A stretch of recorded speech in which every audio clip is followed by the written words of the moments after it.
Hey guys, Doug, Michigan E-Piper here. Next in the installment of Analogies of Faith. And first, we'll get some housekeeping out of the way here.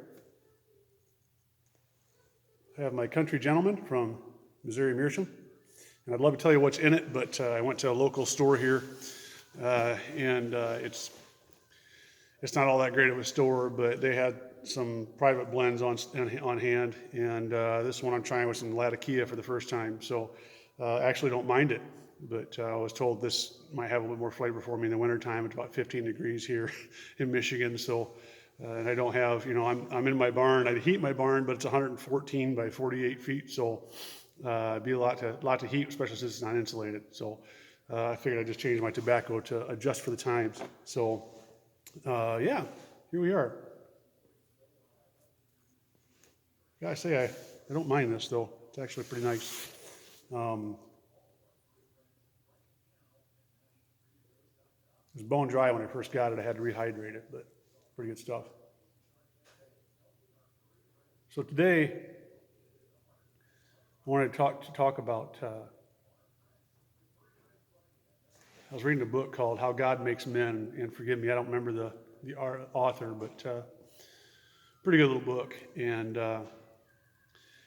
there was a section in it where the author is talking about national park, South African National Park, Kruger, I think it was, National Park. And this is back, I believe, in the 90s. And they were getting overrun with elephants. They had an overpopulation of elephants. And what was happening was that they were tearing things up, so they got permission to euthanize a bunch of the elephants. Right, wrong, or indifferent. And then they took the rest of them, mainly the male juveniles, and took them to other parks. And what they found happened was those male juveniles, elephants, they went through and they just started destroying stuff when they hit adolescence. And there was one documented part where they had a park ranger watch them single-handedly kill 39 rhinoceros just by going nuts. So they're kind of at a dilemma of what to do. So they decided to reintroduce some of the adult males into some of these groups of adolescent male elephants. And what they found was immediately there was an effect. They calmed down. They weren't as unruly. And basically what happened was the adult males taught the juvenile males how to be. And they didn't do it, by grabbing them by the tail and flinging them around. They just, just by living, they gave those juveniles something to see, an example to follow.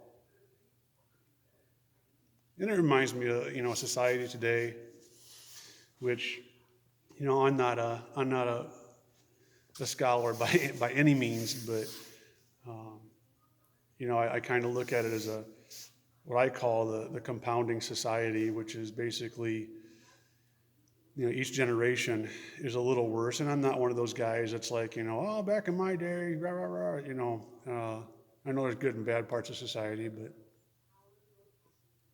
I will say that it seems to me there seems to be a compounding problem of what a family is, what a man is, what a woman is.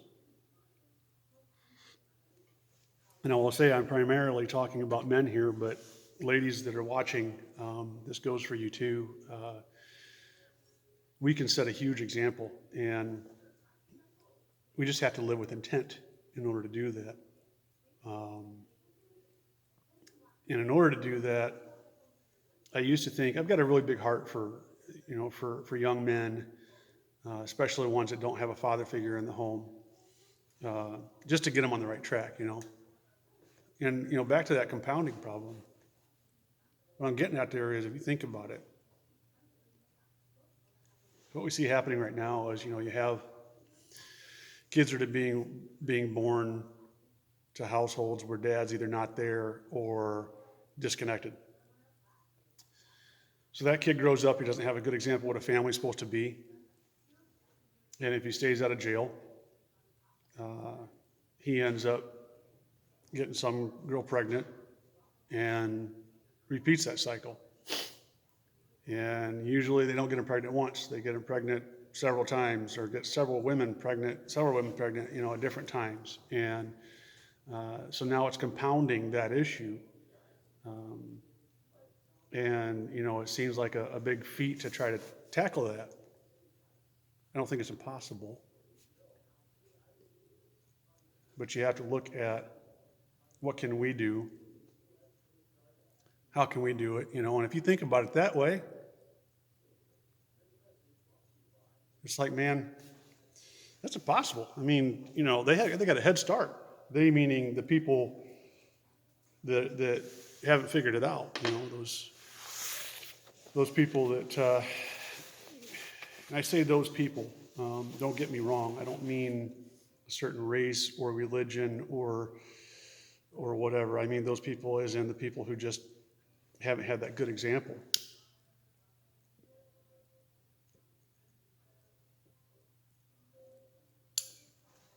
And it can be really intimidating for a couple of reasons. One, because most of us feel like we don't have it figured out.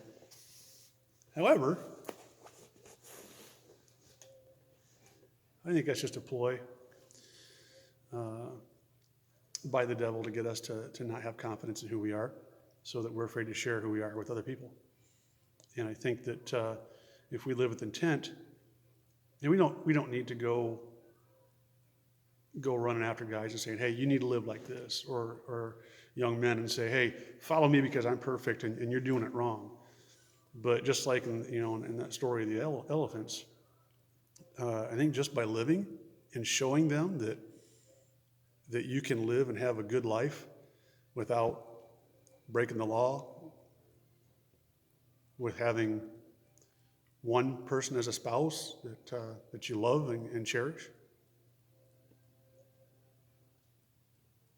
I think it goes a long way. And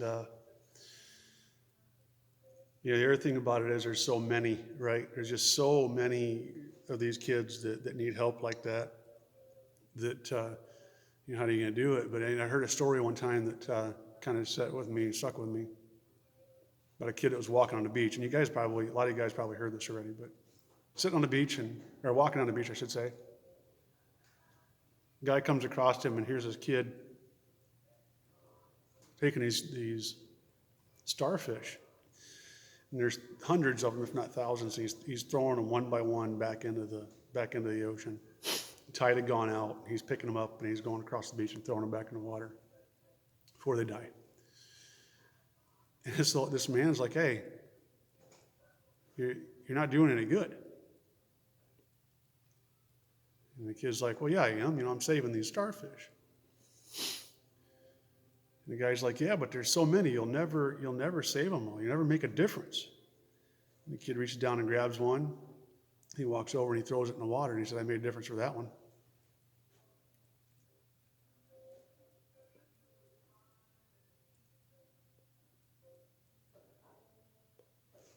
And I think that's the attitude that we need to have, for our fellow man, right? I mean, it doesn't matter if we'll call it mentoring, but it doesn't matter if you're mentoring somebody your own age or you're mentoring some teenager that got it wrong, right? Just be intent, use the blessings God's given you, and maybe you don't come from, maybe you're one of the people that don't come from a good home, and you haven't made all the right decisions. Lord knows I haven't. But all the more better example of how you can turn that around and be there for somebody else. And it may come in the form of a young man that needs your help over a period of years. It might just come in the form of somebody that heard you in a conversation, one conversation, right? Some of us are used to plant a seed, and that's it. Some of us are used to cultivate. And, you just got to focus on what God's plans are for you. Sometimes you don't know the answer to that, so you just live like you think you should. And like like Scripture tells us we should, and we hope for the best, but we do need to live with intent. If I had I don't want to say motto, it sounds so cheesy, but if I had 2 words that I would like to live by in my life, it's intent and integrity.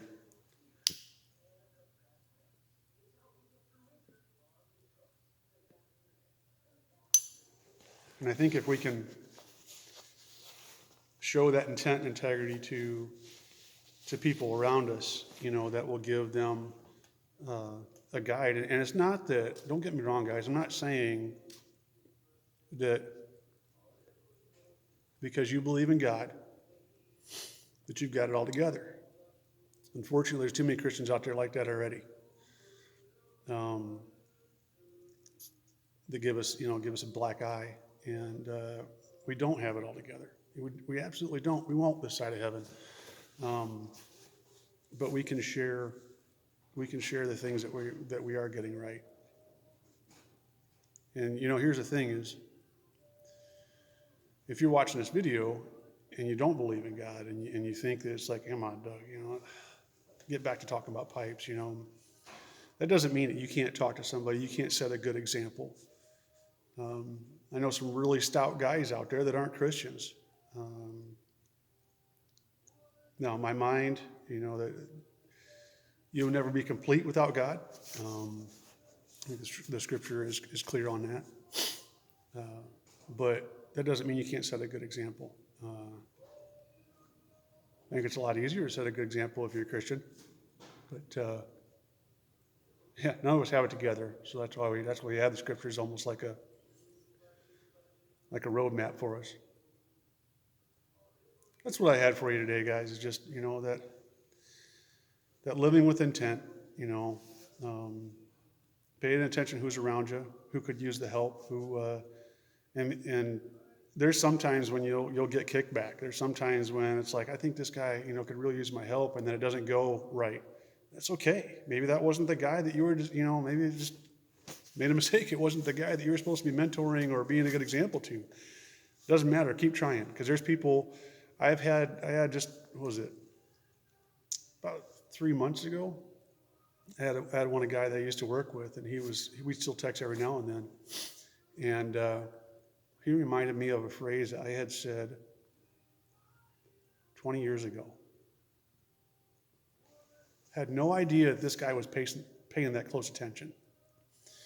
And I was honored, that it had stuck with him, but, point here being is that you never know who's watching.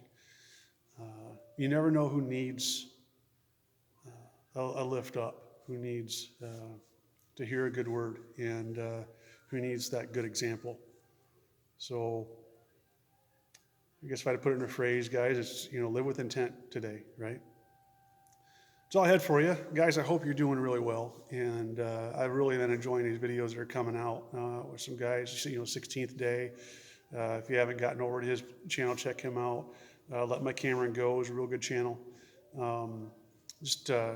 N.W. Piper, for sure. We've talked before about his call to care. There's some really good videos coming out lately, and I love the fact that the YTPC is so open to that kind of talk, because it's so much of who a lot of us are. So, guys, I hope everybody's doing well, and until next time, you take care.